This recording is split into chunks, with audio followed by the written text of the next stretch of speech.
Muy buenos días, muy buenas tardes, muy buenas noches, amigos y hermanos, dependiendo de la hora que nos escuches. Quiero invitarte a dar gracias en el nombre de nuestro Señor Jesucristo. Padre bueno, damos gracias en el nombre de tu Hijo amado por todas las bendiciones que hemos recibido, por la gracia que nos acompaña, y queremos rogar que nos permitas tener un corazón receptivo para seguir conociendo a la persona, la tercera persona en la Trinidad, el Espíritu Divino, el cual hoy nos acompaña en esta mañana y en esta reflexión.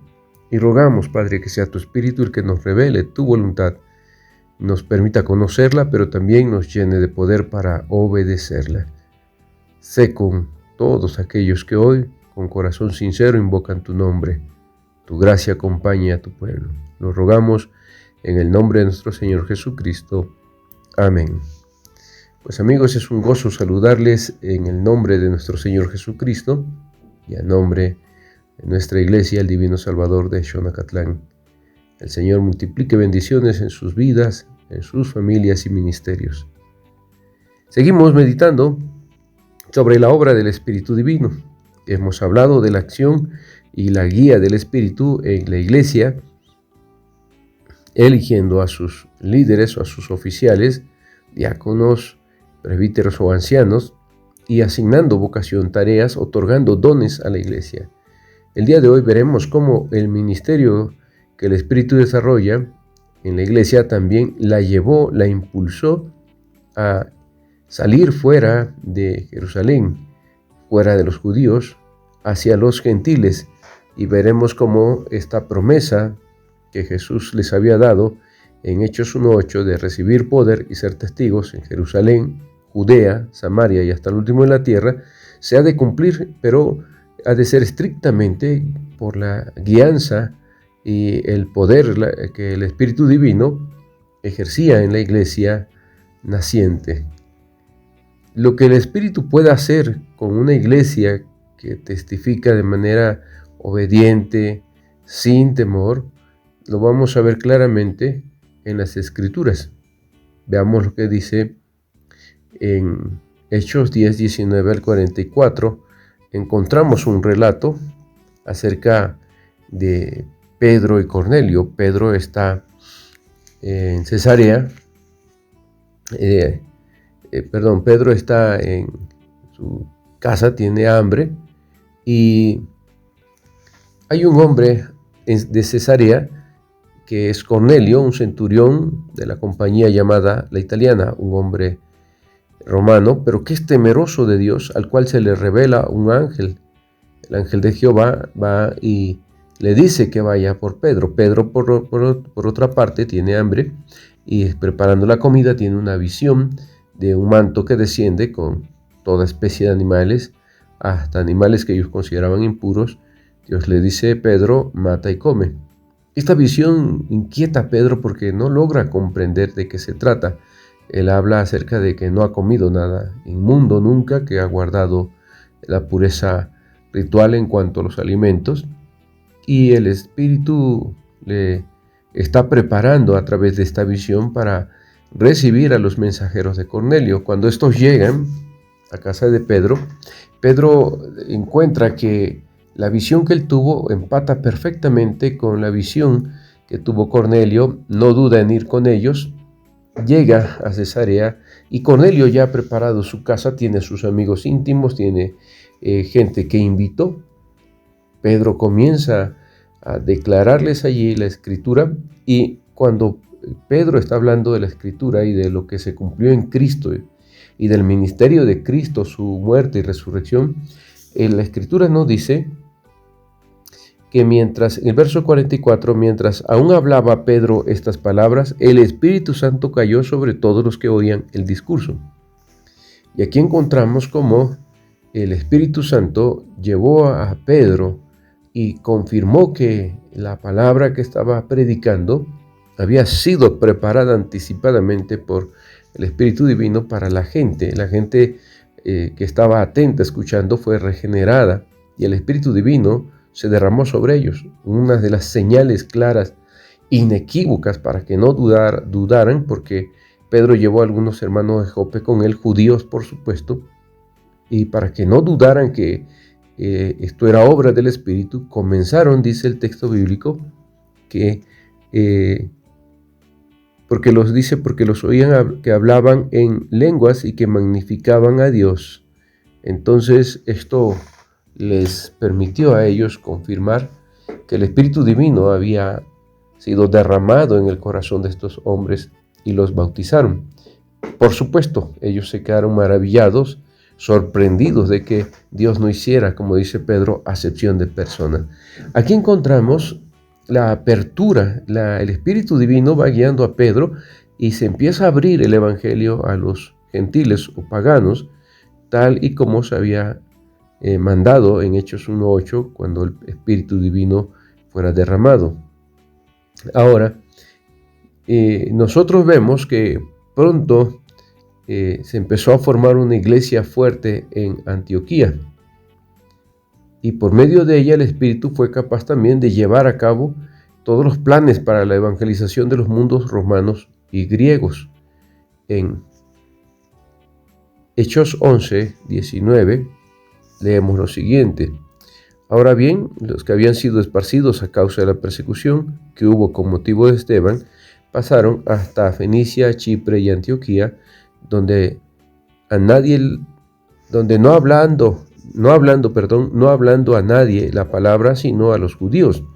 Pero había entre ellos unos varones de Chipre y de Cirene, los cuales, cuando entraron en Antioquía, hablaron también a los griegos, anunciando el evangelio del Señor Jesús. Y la mano del Señor estaba con ellos, y gran número creyó y se convirtió al Señor. Luego llegó la noticia de estas cosas a oídos de la iglesia que estaba en Jerusalén, y enviaron a Bernabé que fuese hasta Antioquía. Cuando llegó y vio la gracia de Dios, que se regocijó y exhortó a todos a que con propósito de corazón permaneciesen fieles al Señor, porque era varón bueno y lleno del Espíritu Santo y de fe, y una gran multitud fue agregada al Señor. Después fue Bernabé a Tarso para buscar a Saulo, y hallándole le trajo a Antioquía. Y se congregaron allí todo un año con la iglesia y enseñaron a mucha gente, y a los discípulos se les llamó cristianos por primera vez en Antioquía. Como podemos ver, el Espíritu Divino estaba guiando el trabajo misionero que se abría hacia los gentiles, y esto es algo que sigue siendo muy cierto hasta el tiempo de hoy. La iglesia está llamada a testificar y hacerlo con valor y obediencia, creyendo que es el Espíritu Divino el que estará regenerando, preparando esos corazones para que formen parte del reino de Dios. Doquiera que los misioneros fueron, el Espíritu operó a través de ellos. Eso nos lo revelan las Escrituras. Vamos a Hechos 13:52. Dice la Escritura, aquí en Hechos 13:52, dice: Y los discípulos estaban llenos de gozo y del Espíritu Santo. Entonces, los discípulos iban a hacer su tarea llenos de gozo, pero sorprendentemente esta frase debe usted anotarla, debemos tomarlo en cuenta para la tarea de nuestros tiempos. Estaban llenos de gozo y del Espíritu Santo. El Espíritu Santo produce gozo en la vida de aquellos misioneros que van, aun cuando a veces corran peligros, aun cuando a veces surjan ciertas incomodidades o situaciones que puedan apremiar la vida de una persona. Ellos siempre tendrán gozo si están llenos del Espíritu Divino, y sus tareas no serán en vano, porque el Espíritu Divino estará obrando en ellos y guiando la predicación de la palabra. Podemos ver también en Hechos 16:6 en adelante cómo el Espíritu Divino los guiaba, porque ellos no decidían conforme a sus propios criterios humanos, sino que aun cuando ellos querían hacerlo, por causa de que estaban sometidos al Espíritu Divino, era el Espíritu el que los guiaba en ese sentido. En Hechos 16:6 vemos cuando Pablo se va con Silas a estos viajes misioneros, dice el verso 6 al 10, Hechos 16:6 al 10, dice lo siguiente: Y atravesando Frigia y la provincia de Galacia, les fue prohibido por el Espíritu Santo hablar la palabra en Asia. Y cuando llegaron a Misia intentaron ir a Bitinia, pero el Espíritu no se lo permitió. Y pasando junto a Misia, descendieron a Troas, y se les mostró a Pablo una visión de noche. Un varón macedonio estaba en pie, rogándole y diciéndole: pasa a Macedonia y ayúdanos. Cuando vio la visión, enseguida procuramos partir para Macedonia, dando por cierto que Dios nos llamaba para que les anunciásemos el Evangelio.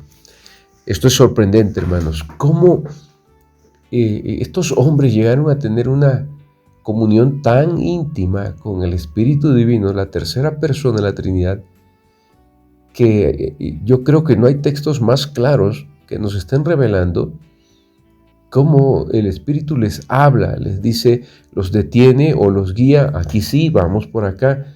Es importante que nosotros aprendamos a caminar bajo la dirección del Espíritu Divino, porque el texto bíblico nos habla cómo el Espíritu no les permite por un lado en algún momento y en otros los encamina, los guía.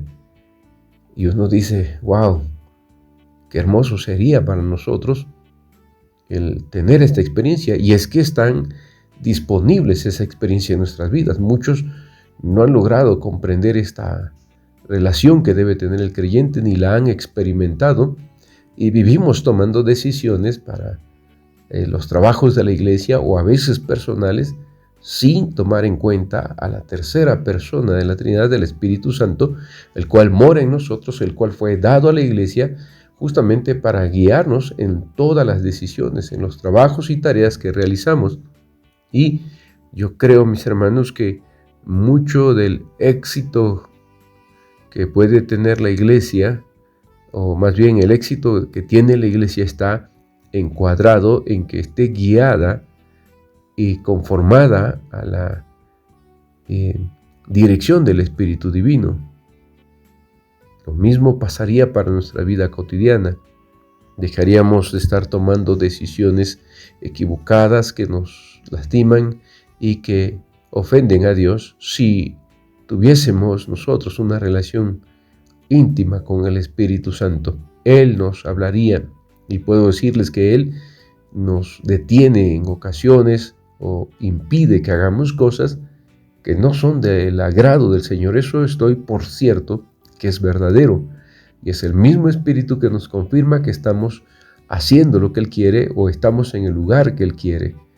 Hermanos, necesitamos aprender a hablar. Es como si nosotros estuviésemos hablando con alguien que conoce un camino, sabe lo que se tiene que hacer, y esperamos que nos indique a dónde hay que ir y qué hay que hacer. El entusiasmo de Pablo y de Silas era muy grande. Ellos querían, dice la Escritura, y atravesando Frigia y la provincia de Galacia, les fue prohibido por el Espíritu Santo hablar la palabra en Asia. Y cuando llegaron a Misia, intentaron ir a Bitinia, pero el Espíritu no se los permitió. Pablo y Silas tenían entusiasmo, querían hablarle a todo mundo, pero hubo momentos que el Espíritu dijo no. Quisieron pasar a Bitinia porque ellos veían en su visión humana que ese era un lugar propicio para ir, y el Espíritu les dijo no. Pero cuando se abrió otro lugar que tal vez ellos no pensaban, entonces el Espíritu Divino los guió a Macedonia. Ahí estaba una persona ya orando. El Espíritu de Dios ya estaba obrando en ese varón macedonio, y había un terreno fértil preparado, cosa que Pablo y Silas no conocían, pero el Espíritu Divino, que conoce todo, los guía. Si pudiésemos creer, si pudiésemos confiar que el Espíritu Divino, que es Dios mismo, que es ese Dios omnisciente, omnipotente y amoroso, que conoce todo mejor que nosotros, nos guiará con sabiduría perfecta, que es omnipotente y que nos capacitará para hacer lo que tenemos que hacer, y que es amoroso, que no permitirá nada que no sea para nuestro bien. Creo que nuestra vida sería mucho más plena y más gozosa, como nos lo describen los textos. Lo que nos acontece es que todavía no hemos aprendido a depender de la guía del Espíritu, no hemos dejado que Él gobierne por completo nuestras vidas. Mis hermanos amados, amigos, El Señor quiera que si usted tiene que tomar decisiones, el Espíritu le guíe, le instruya y usted sea noble y deje que el Espíritu le encamine a la voluntad del Padre, porque esta es perfecta y agradable. Si está en un ministerio, en una iglesia, invite a su cuerpo de gobierno a orar, a los hermanos que están al frente de organizaciones a clamar por la dirección del Espíritu. Entonces, sin duda alguna, el poder del Espíritu estará guiando toda obra nuestra de la iglesia y toda decisión también personal. Así estaremos en la sintonía del Espíritu, haciendo la voluntad del Padre. Mis hermanos amados, amigos, el Señor les bendiga en gran manera y les permita a través del Espíritu conocer mucho más acerca de todo cuanto se nos ha dado como iglesia. Si el Señor lo permite, mañana continuamos con nuestras reflexiones. Bendiciones.